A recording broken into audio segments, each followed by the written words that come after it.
Pozdravljeni vsi skupaj, moje ime je Božidar Radišič. Sem iz društva ONEI in vam bom skušal predstaviti malo konopljo in katere bolezni in na kakšen način lahko zdravimo z njo. Naj predstavim naše društvo, mi organiziramo predavanja v Sloveniji, v tujini, imeli smo seminarje od Skopja do Dunaja. Sodelujemo na mednarodnem področju z mednarodnimi organizacijami in se borimo za to, da bi bila konoplja čim bolj dostopna za vsakega, ki jo pač potrebuje. Današnje predavanje je cirka 45 minut, na koncu, če bo imel kdo kaj za vprašati, rade volja, ali pa na naši stojnici, mislim, da je številka 52. In če gremo po vrsti, se pravi, da povemo, konoplja je samo ena in edina in kanabis sativa ali ne, in ne obstaja nobena industrijska konopla, pa ne indijska konopla in vse to so neumnosti, ki so se izrodile vseh teh letih antipropagande. In sicer spada v kraljestvo rastlin, je kritosemenka in dvokaličnica, spada tudi med koprivovce, zato je tudi najbližja sorodnika sta obe zelo zdravilni rastlini, to je kopriva in pa hmelj. In na koncu seveda rod konoplje in vrsta kanabis sativa ali ne. Kar je razlika, so geografske podvrste, ki so se prilagodile klimi v dolgih letih uporabe. Tako imamo sativo oziroma konopljo z nizjim, se pravi, vsebnostjo THC-ja in z višjim CBD-ja, po domače pravimo sativa ali tako imenovana indijska konoplja. Pol je tako imenovana industrijska konoplja. Tako imenovana indijska konoplja je geografska podvrsta toplejših krajev in proizvaja več THC-ja in manj CBD-ja. In pa zadnja je ruderalis, ki rase v Sibiriji in ima spremenjen ta gen za cvetenje, zato dejansko cveti takoj še pred spomladanskim solsticijem. V zadnjem času so odkrili, da bi naj bila še ena geografska podvrsta afgan. Če bi bila to druga vrsta, se ne bi med sabo križala, ampak ker je ena in ista, se vse med sabo križajo, ker ni nobene genetske razlike. Jaz bi tako rekel, konopljo moramo poimenovati konopla, vsa druga imena pa morajo izhajati z njene uporabe, zato ker tako imenovana industrijska konopla je lahko čudovita medicinska konopla, recimo za nevrološke bolezni in tako naprej.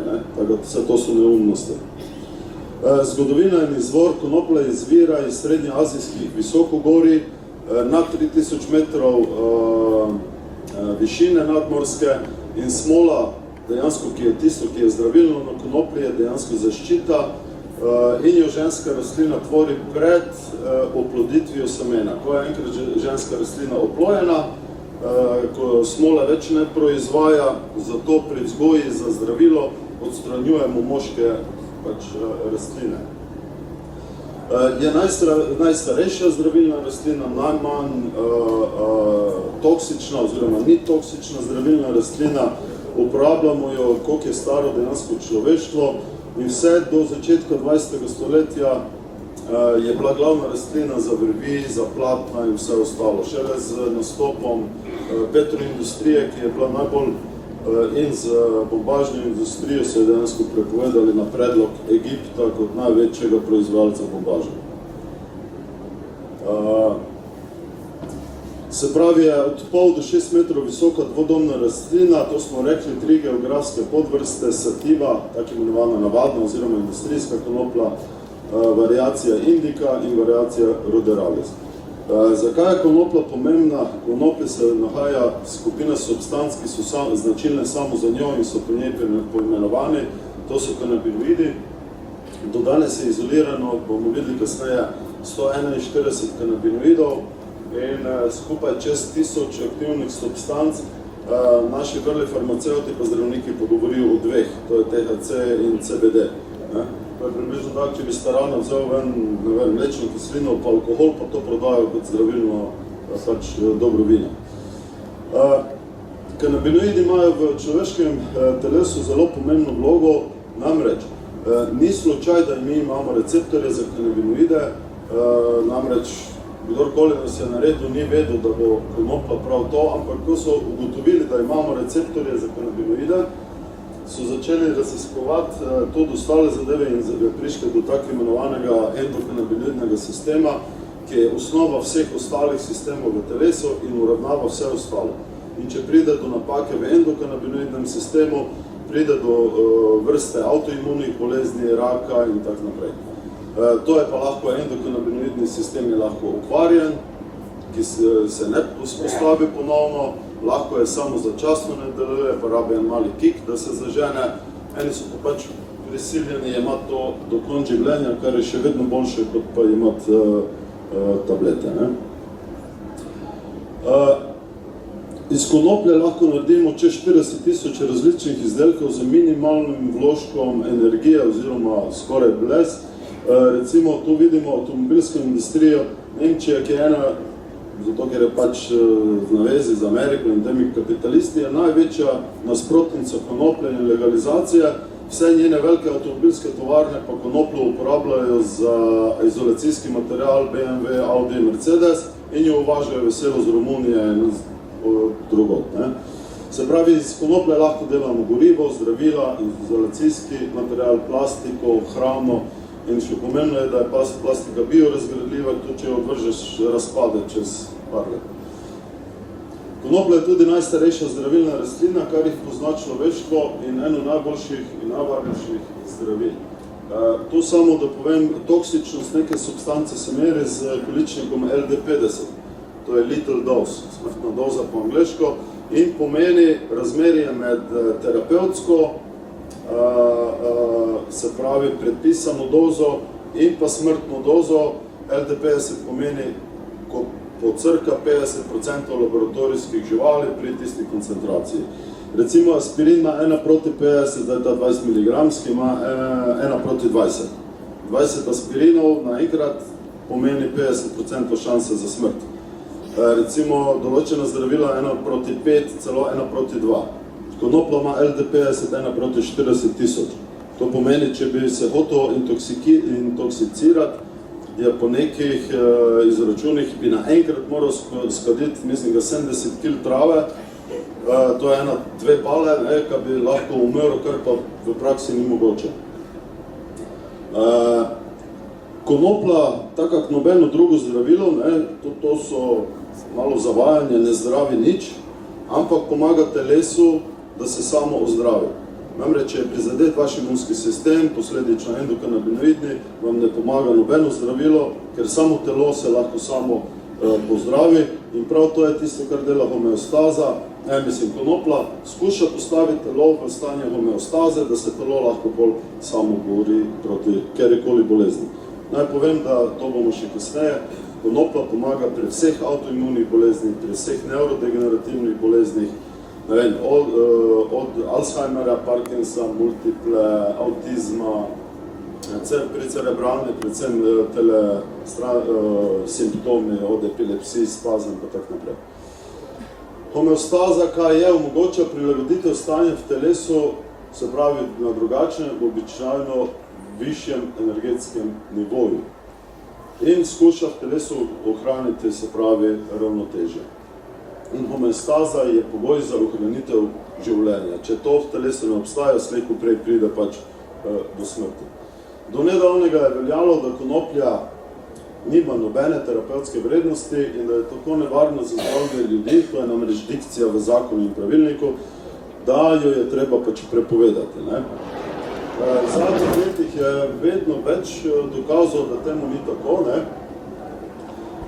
Namreč, konopljo so začeli raziskovati Izraelci v 60-ih letih, o tem je posnet tudi film, ki ga bomo v nedeljo predvajali, in so prvi izolirali THC in CBD. In že v 60-ih letih so delali klinične študije za raka, za epilepsijo. V Rio de Janeiro so imeli 10, tudi to bomo kasneje videli, in so bili sami pozitivni učinki in verjetno to bo trovalo tudi prepovedi kasneje, zato ker po nekih izračunih bi farmacija lahko pozabila na 80% svojih stvarkov.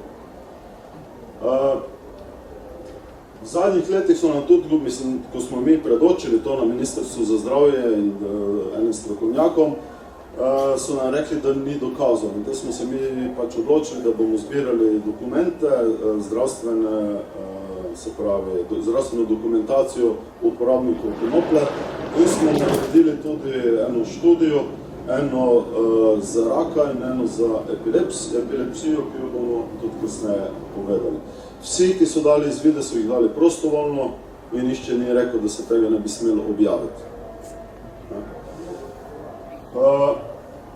Tako, dokazi o zdravilnosti vemo, da so stari kot človeštvo in nažalost razen Izraela so vse države nehale raziskovati konoplo, ker je šlo pač tako daleč, da si niso niti upale.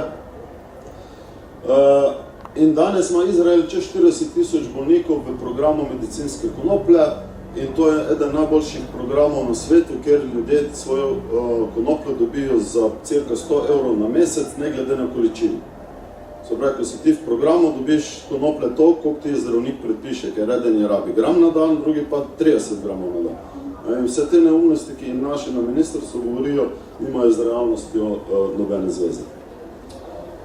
Tu so stari zapisi, klinopisi iz Asirije o uporabnosti konoplje, uporabljajo so za brevi, v verskih obredih in pri nevroloških boleznih. V stari Indiji je bila to sveta rastlina ali benk, ki ohranja zdravje in podaljšuje življenje.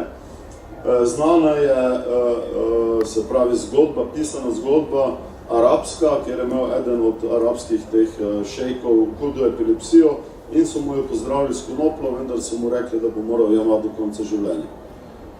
Kar tudi ni tako slabo, konec konca. V starem Rimu, zanimivo, niso poznali konopljene smole, so pa delali maziva in kuhali korenine za krčenje, blaženje krčev, putike in drugih bolečin. V stari Grčiji podobno, se pravi, to je jasno, ker je bila stara Grčija pa Rim povezan. Tu bi se pa zdaj malo ustavil pri poimenovanju produktov iz konoplje in kaj je kaj. Namreč vsak danes kličejo ljudje, ki sprašujejo, če je to konopljeno olje, ki ga dobijo v trgovini zdravilno, pa če je to zdravilo in so zbegani, zato ker ne vejo, zakaj se gre. Se pravi, konopljeno olje, to, ki ga dobite zdaj tu na stojnicah, je stiskano iz semen konoplje in vsebuje le toliko kanabinoidov, koliko je onesnažena ovojnica semena. Lahko vsebuje do 0,2% THC-ja v suhi snovi in to nima nič za zdravljenje. Je najbolj zdravo olje, ima najbolj idealno razmerje omega kislin in je edino olje, ki ima GLA kislino. Edino rastlinsko olje. Mi pa govorimo, ko se gre za zdravje, o tako imenovani konopljeni smoli oziroma hašiševem olju. To je pa smola, ki se nabira na zunanji strani cvetov ženskih in jo rastlina, kot smo rekli, proizvaja samo dokler ni oplojena.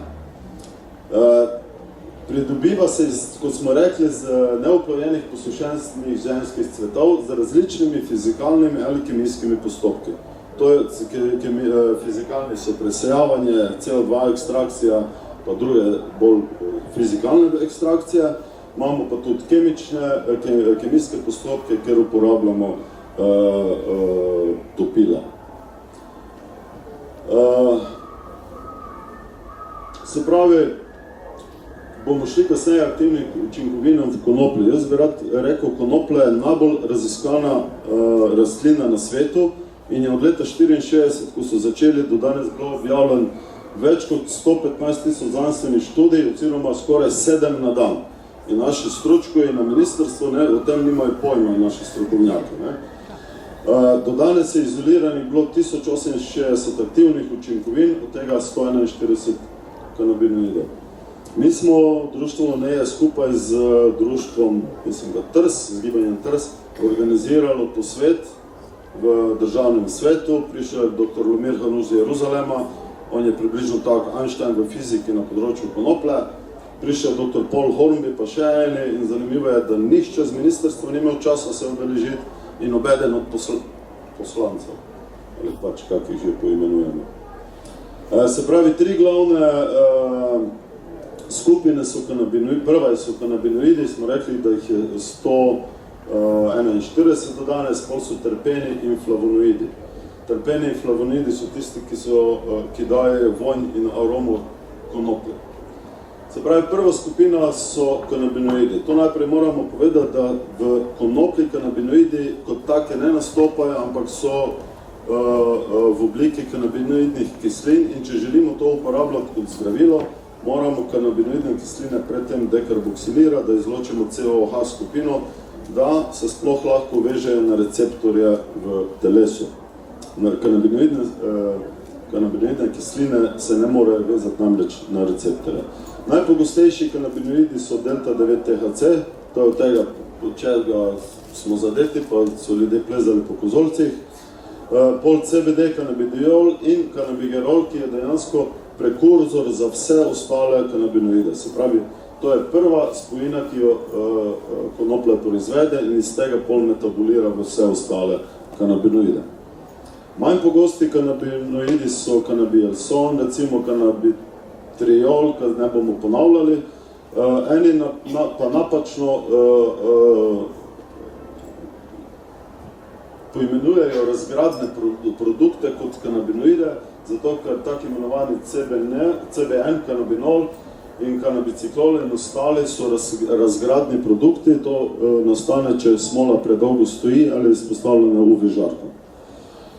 Druga skupina so terpeni. Terpene mi imamo vsi v svojem telesu, odgovorni so za naš vonj in za borbo proti zajedalcem med drugim v telesu. Imajo močan vonj in okus in terpene imajo dejansko vsako živo bitje, rastlina ali žival, ki oddaja nek vonj. So pa zelo pomembni tudi kot terapija. Niso samo kanabinoidi, nimajo terapevtskih učinkov, ampak tudi terpeni in tudi flavonoidi. Zato v primeru raka in ostalih bolezni se priporoča uživanje brokolija, špargljev in zelenjave, ki ima čim več flavonoidov. Bazilika pa tak naprej. To je 5 najpogostnejših, zdaj, ko se ne bomo spuščali v to, ker itak nič ne prinese, kasneje bomo videli, zakaj so pomembni, ampak sestavljajo celo do 30% dima, če se uporablja to, se pravi, kot kajenje. Naslednja skupina so flavonoidi, ki so isto tako aromatske molekule, vendar jih v teh ekstraktih ponavadi ne najdemo, zato ker so topni v vodi in bi jih morali drugače ekstrahirati.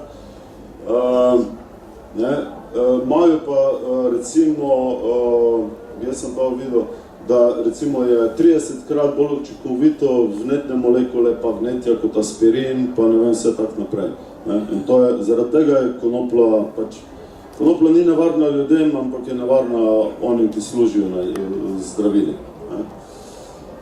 Do danes je bilo izoliranih 29 flavonoidov. Tu vidimo, da flavonoidi so v interakciji z receptorji estrogena. To je zelo pomembno, tudi za tiste, ki vejo, kaj to pomeni. No in te začetku 90-ih let, mi smo vse zakone, ki so prepovedali konopljo, sprejeli leta 61. Če se nič ne bi spremenilo od tistega časa, potem se zdaj še vedno ravnamo, pa se držimo kot pijan plota. Ampak okrog leta 90 so odkrili, ko sem prej razlagal, tak imenovani endokanabinoidni sistem, ko so začeli to raziskovati konoplo. Ugotovili so, da so endokanabinoidni receptori v vseh človeških celicah, vključno s kostnimi, v osteoklastih, v mitohondriji, povsod. Se pravi, to endokanabinoidi so gonilo našega življenja. Brez tega ne moremo živeti. Nedolgo, malo prej je bila na Facebooku objavljena spet vest. V Franciji so delali pred 2 mesecoma študijo. Razvijali so zdravila protibeljačinska na podlagi sintetiziranih kanabinoidov, ki so res nevarni. Ne vem, koliko ljudem so izključili s kemikalijami endokanabinoidni sistemi, rezultat je, da je mrtev, 5 v komi, pa ne vem, koliko jih je še v bolnici v kritičnem stanju. To je bilo zdaj v Franciji, ne vem, mesec, 2 nazaj. Prej smo že rekli, da je najbolj pomemben fiziološki sistem in je ključen pri vzpostavljanju in ohranjanju zdravja. in se na te receptorje nasajajo v vseh dejansko tkivih. Tu lahko vidimo, kjer je največja gostota v možganih in v reproduktivnem sistemu so CB1 receptorji, ostalo so pa tako imenovani periferni oziroma CB2 receptorji. Cilj je vedno isti, vzdrževanje homeostaze. To so, do danes so izolirali, se pravi 7, oziroma pravzaprav, ko bomo pravili 6 endokanabinoidov, ta ni še pravi, ni še priznan za endokanabinoid, ampak ga strokovna javnost nekako takega sprejema. In zdaj, če samo mi mislimo, koliko je to različnih, če jih je samo 7, verjetno jih je še več, koliko je to različnih kombinacij v telesu 7 na 7, naši ko govorijo o dveh spojinah, THC in pa CBD. Tu recimo vidimo, to je prvi odkriti endogeni kanabinoid, to je anandamid, to je zelo dobro v tistem filmu predstavljeno, to je pa struktura THC-ja. Tu lahko vidimo, da je identična struktura in zato se lahko veže na receptorje. Na kaj vplivajo endokanabinoidi, se pravi na vse, od apetita, hranjenja, krvni pritisk, prebavni, imunski, vnetja, tvorenje kosti, spomin, razpoloženje, se pravi na vse procese v telesu. In nam pomagajo, recimo, kanabinoidi oziroma konoplja se uporablja za zdravljenje posttraumatskega sindroma. Zdaj je prva študija v Ameriki odobrena strani FDA. In to prav zato, ker nam pomagajo, da se sprostimo, da lahko jemo, da lahko zaspimo, da lahko določene stvari, predvsem travme iz preteklosti pozabimo, da nismo v začaranem krogu in nas pol tudi, se pravi, ščitijo. Leta 2004 je dr. Ethan Russo dokazal za študijo že, da pomanjkanje endokanabinoidov v telesu vodi do hudih avtoimunih bolezni, vključno s Crohnom. Kasnejše raziskave so to potrdile. Tudi rak je avtoimuna bolezen, zato ni čudno, da ga imamo vedno več, ker stres je eden največjih triggerjev za raka, da ne govorimo o onesnaženem okolju. Žalostno je to, da je 25 let minilo od odkritja endokanabinoidnega sistema, še več o tem, da vemo, koliko je konoplja zdravilna, vendar se ni spremenilo nič. Ko je farmacija odkrila inzulin, pa antibiotik je trajalo 1 leto od odkritja do uvedbe v medicini. Zato, ker so pač imeli interes drug, ne pa. Ker v farmaciji ni interes zdravja ljudi, ker vsak ozdravljen pacient je zgubljen pacient. To so ljudje, ki so sodelovali v projektu odkritja endokanabinoidov, to je Irec, to je Lumir, ki je bil pri nas, to je Prtvi, to je dr. Russo in to je Rafael Mešulam. Rafael Mešulam, če še ni, bo letos oziroma za naslednji predlagan za Nobelovo nagrado, ker velika večina strokovne javnosti pravi, da je odkritje endokanabinoidnega sistema pomembnejše od odkritja DNK in antibiotikov. Tu vidimo razporeditev centralnih kanabinoidnih receptorjev, to so tako imenovani CB1 receptorji, ki so predvsem v možganih in v reproduktivnem sistemu.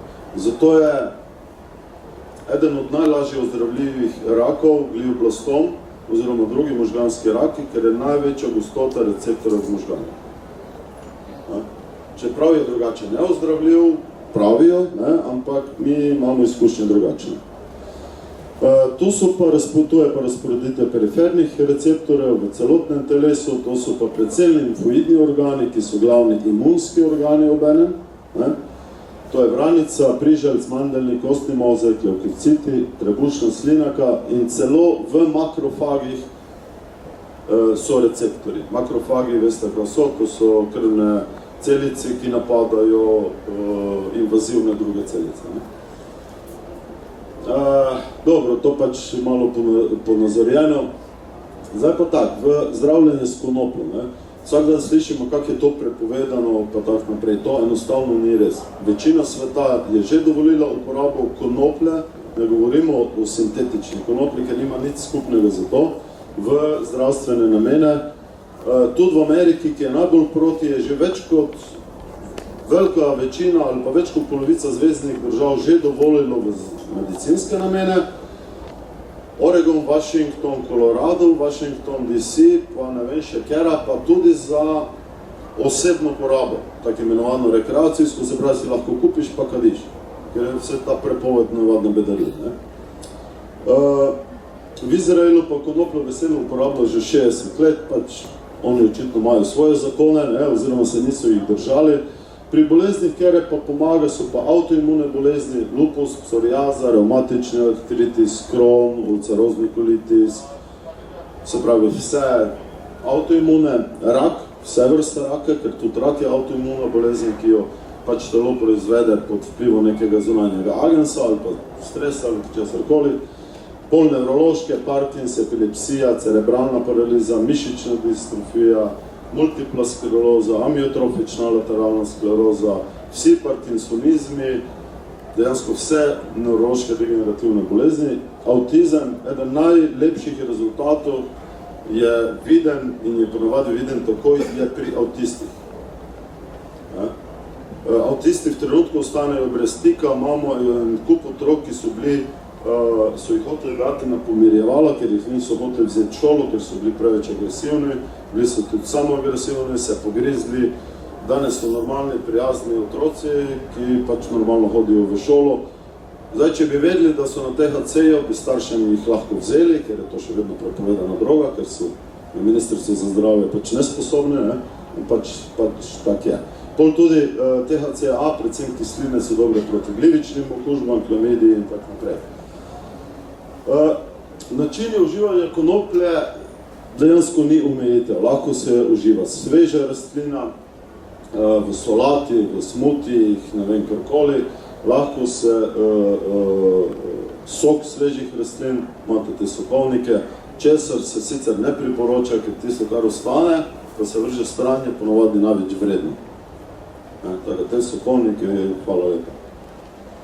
Mislim, če kdo hoče na izvoli. Pol čaj iz konoplje, tu moramo povedati, da če kuhate čaj iz konoplje, ne glede, če je to z visoko vsebnostjo ali nizko vsebnostjo THC-ja, morate vedno dodati nekaj maščobe, da se lahko kanabinoidi, ki so tehnično gledano smola, lahko vežejo na to maščobo in dejansko vse, kar je aktivnih učinkovin, je v tiste plasti mastnega zgoraj in vse ostalo je brez veze. Pol inhaliranje z uparjanjem, to predvsem za nekadilce, ker aplikacija je odvisna tudi od bolezni.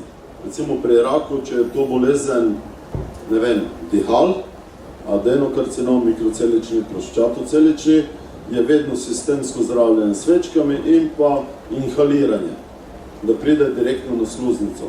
Ne moremo pa preko inhaliranja dobiti zadostne količine, ker se v pljučih samo 10% absorbira, ker nimajo masti in kanabinoidi se vežejo na mast. Pol je kajenje navadno, recimo, ker jaz, ko govorim z ljudmi, pa so kadilci, pa fašejo raka na pljučih, ponavadi se prestrašijo, pa nehajo kaditi, to je bedarija. Fajn je zmanjšati, fajn je vse. Če si je nekdo 30 let prideloval raka, mu zaradi tistih 5 cigaretov ne bo nič. Bo pa napet, bo pa živčen, pa se bo vse skupaj slabšalo za 10-krat. Ne pravim, da je dobro, ampak če si ti nikotinski zasvojenec, ti ne moreš čez noč nehati, ker je to nevarno. Isto, če si alkoholik, ne moreš čez noč nehati, ker te bo pobral.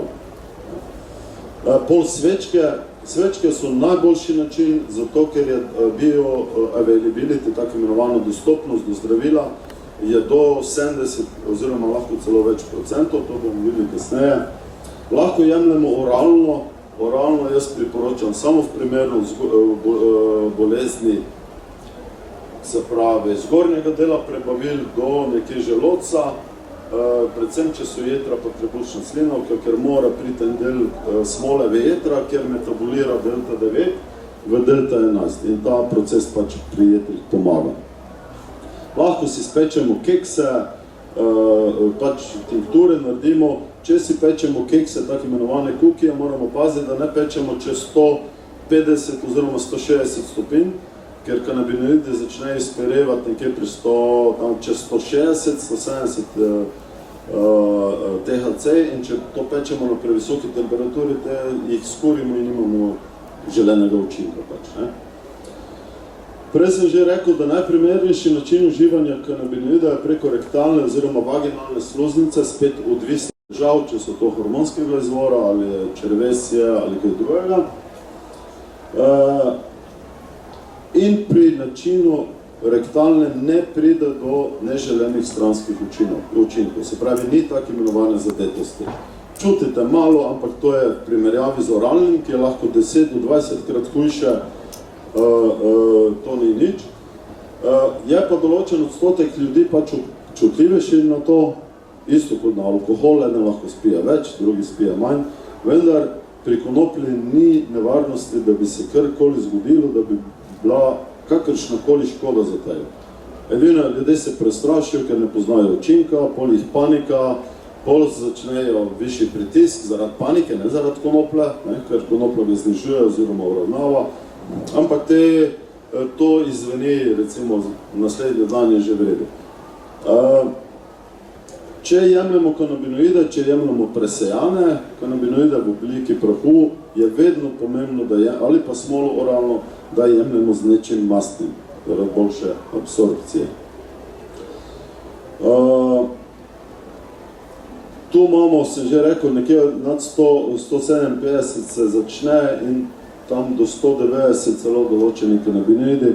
Zato moramo imeti za zdravstvene namene dober uparjalnik, kjer se lahko točno štimamo temperaturo, da dobimo točen določen spekter kanabinoidov, ki ga želimo, in tudi učinek. Ko ni vseeno, če dobimo več THC-ja pa manj CBD-ja, si bolj zadet po domače, če pa pri višji temperaturi, da izklopimo več CBD-ja, pa učinek drugačen. To pač tisti, ko enkrat začnejo uporabljati, se hitro naučijo.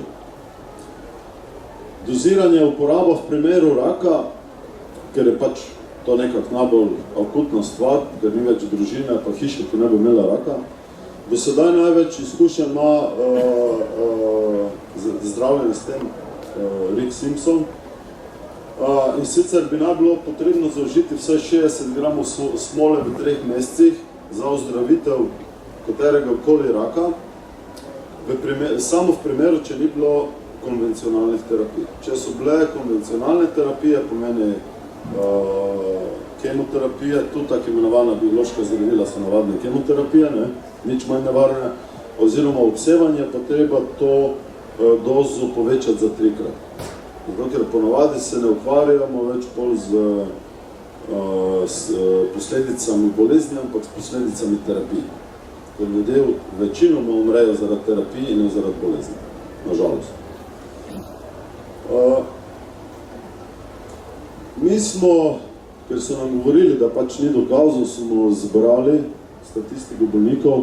Do zdaj, to je že stari podatek, imamo na stotine teh izvidov, 150 smo jih obdelali, ni časa, da bi delali več, ker smo vsak dan polno zasedeni. In recimo od 24 nevroloških bolnikov samo 2 nista imela pozitivnih učinkov. Ena je bila neka genetska napaka in pa ne vem še, zakaj se ne bom spomnil. Vsi ostali so zaznali občutno izboljšanje stanja. Vsi. V onkoloških bolnikih je bilo takrat, ko sem to pisal, bilo 230, obdelanih 150, od 150 ljudi je umrlo v 2 letih 12, 17 jih ima izvide, da je rak izginil in da ima izvide PP, ostali so pa živi in če si po 2 letih živ, pa v dobrem stanju, pomeni, da pač si na dobri poti.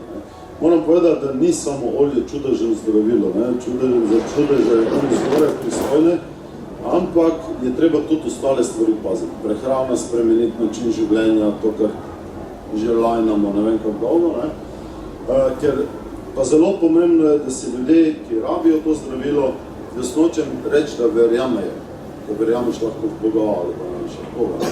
Ampak se morajo podučiti, da vejo, kaj jemljajo, da lahko v tem procesu sodelujejo. Ker če ti nisi v procesu zdravljenja z glavo zraven, pol je vse skupaj samo še težje. Če pride do predoziranja s konopljo, so te učinki lahko zelo hudi. Recimo, eni pravijo, ko so bili prepričani, ko bodo umrli, spovedujejo se, ne vem kaj vse, ampak dejstvo je, ko še nihče ni umrl zaradi konoplje. To je pa zaradi tega, to je podobno, kot če bi bil abstinent, pa bi prvi v življenju liter šnopsa spil, bi verjetno tudi tako izkušnjo imel. In to pride samo zaradi tega, ker se ljudje predozirajo, ker niso informirani o učinkih, o nevarnostih, pa tak naprej. Če pride do predoziranja, so prvi antidot ne paničari, vleži se in spi. To je najboljše zdravilo za to. Ne? Drugače so pa antidoti limonni sok, 3-4 limone, pa popusti po 15-20 minutah, pol pinjole, eno pest pinjol, ali pa eno žličko črnega popra, nemletega, zrno pa ga zgrist. Ne? Pol je lahko tudi kalamus, to je ena indijska zdravilna rastlina, ali pa lecitin. Čisti lecitin, če kupite, ali sojega ne priporočam, ker je svinjarija, raje kakšen drug lecitin, ne? In to hitro gre. Če je kdo preobčutljiv, treba paziti pri mangu. Mango zelo potencira učinke konoplje, oziroma kanabinoidov. Večini to odgovarja, komu pa ne, pa pač mora biti se izogibati manga ta čas. Prej smo že rekli, ne, da se ne bom ponavljal, LD konoplje je 1:40 000, se pravi je 2000-krat manj nevarna kot aspirin.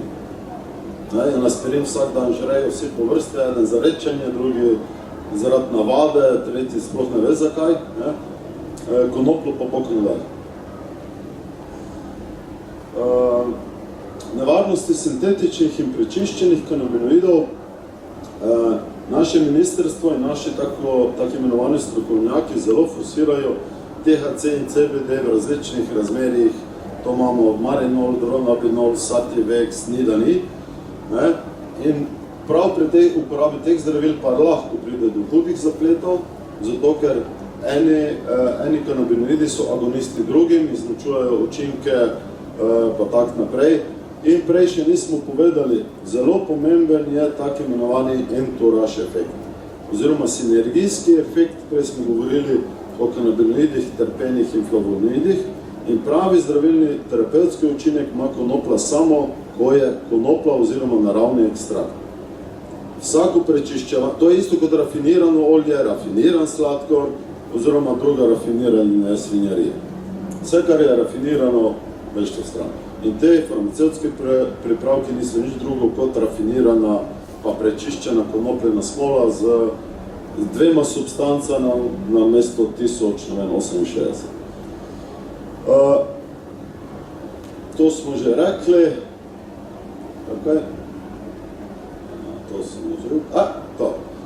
Zelo pomembno je, da vemo, očitno za nekaj zbrko, kako se svečke vstavljajo. Namreč, če se svečka prav ne vstavi, lahko pride do iritiranja mišice in pol se lahko začnejo težave, pa ga tišči na blato, pa non-stop je nekaj. Ne? Se pravi, treba je vstaviti za prva 2 čelenka globoko, da pride v danko, ne sme ostati na mišici zapiralke. Svečka se absorbira 15-20 minut, ne? Eni držijo, so držali po 2 uri, pa te kliče, če lahko gre na WC, lahko greš na WC po 20 minutah, ni noben problem. Osnova svečke, kakor si jo kdo naredi, lahko je kakaovo maslo, kokosovo maslo. Pri kokosu je problem poleti, ko mora biti pot od hladilnika do zelo kratka, ne? Ker se prehitro stopi, zato jaz priporočam kakaovo maslo.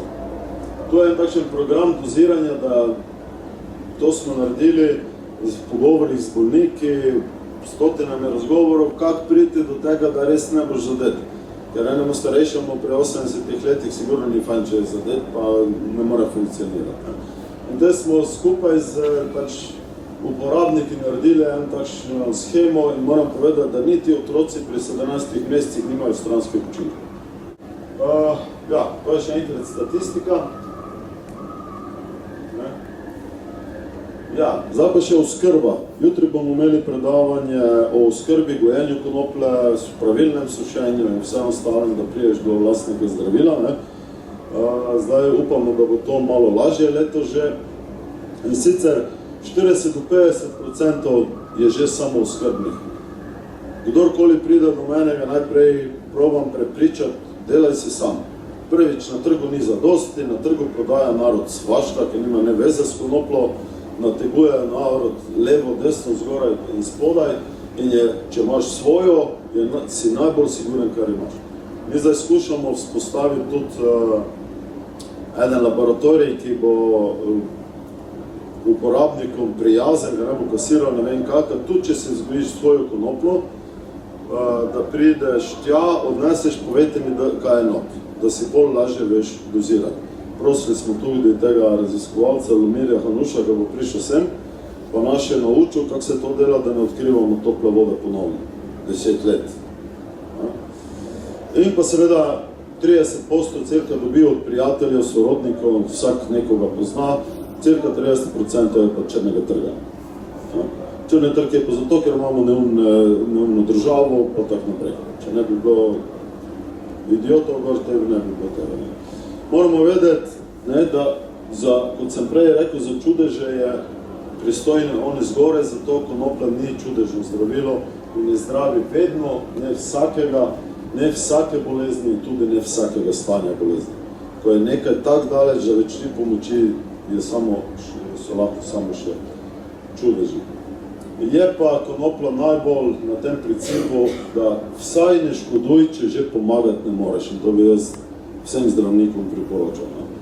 Zato, ker v svoji nevednosti naredijo preveč škode. To je to.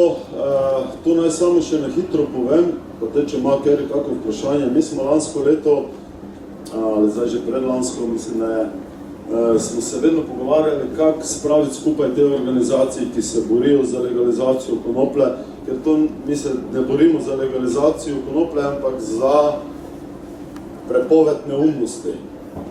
Zato, ker to je neumnost. Rastlina kot taka ne more biti prepovedana, ni prepovedana ne po mednarodnih konvencijah, ampak je prepovedana preprodaja. Zato so tudi Janka oprostili, zdaj Vrhovno sodišče verjetno ste brali, ker ne moreš ti biti kriminaliziran, če si hočeš pomagati, pa tudi če se z opeko tolčeš po glavi, ker je to tvoja stvar. Dokler ne daješ nekaj na trg, mi dajte mir. Pa tudi če crknem konec koncev, ker je to moja stvar. Tako smo ustanovili International Medical Cannabis Participations Coalition, kratko IMCPC, skupaj z American for Safe Access, ki je zelo velika organizacija, zelo vplivna organizacija. Zdaj, če bo vse po sreči, bomo šli konec aprila na Združene narode, kjer bomo tudi imeli govor, bomo videli, če me pustijo. In pa seveda mi, 13 teh ustanovnih članic je to ustanovilo. Sedaj je IMCPC skupaj z Americans for Safe Access in Kopačem, to je podobno društvo kot na Češkem, že ustanovilo mednarodni inštitut, v katerem so največji strokovnjaki. Tako bi rekel tako, aktivisti, mi brez sredstva pa brez vsega prehitevamo tako imenovano stroko po levi pa po desni.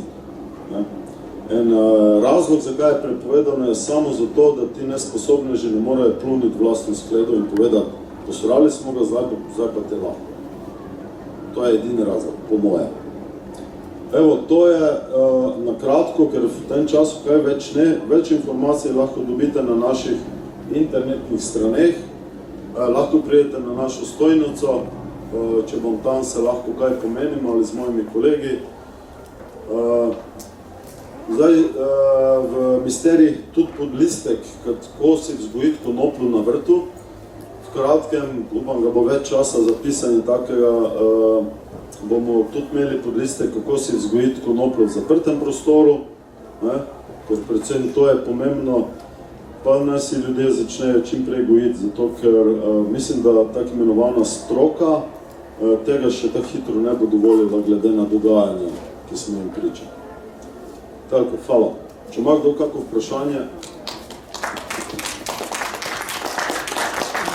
Predstavili ste te študije oziroma raziskave, ki ste jih vi delali na pacijentih, pa ni pa nikjer omenjeno, kaj so uporabljali, kakšne doze, koliko časa. Vse je omenjeno, samo to ne moramo tu. Za 150 ljudi, če bom to razlagal. Večinoma je pa bilo Večino je pa bilo potem, če se gre za raka, po tem programu. Ta program je narejen, to so dnevi, koncentracije so različne, v začetku manj, kasneje bolj. Označili smo jih po barvah, zato ker starejši ljudje lažje ločijo barve, kot če ima nekaj na malo napišeš gor, pa zamenja, pa ne vidi. In dejansko v 72 ali 73 dneh se lahko konzumira 60 gramov smole brez kakršnega koli stranskega učinka. In kje se dobi svečke? Na črnem trgu, nažalost. Nažalost je to prepovedano. Svečko narediti doma je čisto enostavno, če imate smolo. Kakao maslo se kupi, one svečke, tele modelčke se kupi v lekarnah, kot vem, v Ljubljani ima lekarna Brod, v Mariboru ima Mikropolo, ni problem, stopite, tu imate gor na tej tabeli gramažo, pravilno dozirati, pomešati, se stredi, pa je svečka gotova, čisto enostavno. Ker drugače informacije, kje se lahko dobi olje kot tako, vam nišče ne more dati v javnosti, ker je pač prepovedano. In bodo čez 15 minut oni tu. Ampak vsak pozna nekoga, lahko se svetuje, kje se dobi. Kaj pa ta program za doziranje svečk? Kje se pa to? Pošljite mi mail, pa vam ga pošljam. Na naši strani, tu imate mail gor, evo. Drugače je onate.info gmail, tako če pošljete kakršno koli, bomo govorili. Ne, lahko tudi na Facebook, imamo svojo Facebook stran, imamo tudi YouTube kanal, na katerem imamo vse naše predavanja, seminarje, se lahko gledate. Imeli bomo pa predavanje še jutri, pa v nedeljo, pa v torek v Ljubljani, v Ara založbi, pa v sredo v Pivki. Če slučajno koga, pa ne prije še tja, mogoče kaj več.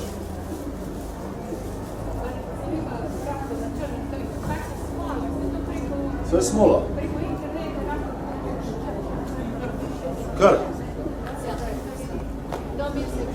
Ponavadi je tako, to pomeni isto, kot če porinete denar v blato. Ja, tako, kako sem vam rekel. Prek interneta vas najlažje najdete. Ja, zato pa probamo ta laboratorij. Zakaj iščete informacije o konoplji? Zakaj vas ta rastlina zanima? Zaradi zdravljenja raka. Zdaj, ko se borimo s to boleznijo, smo spoznali, da v bistvu moraš imeti dosti denarja, da prideš do teh stvari in to vsekakor ni prav.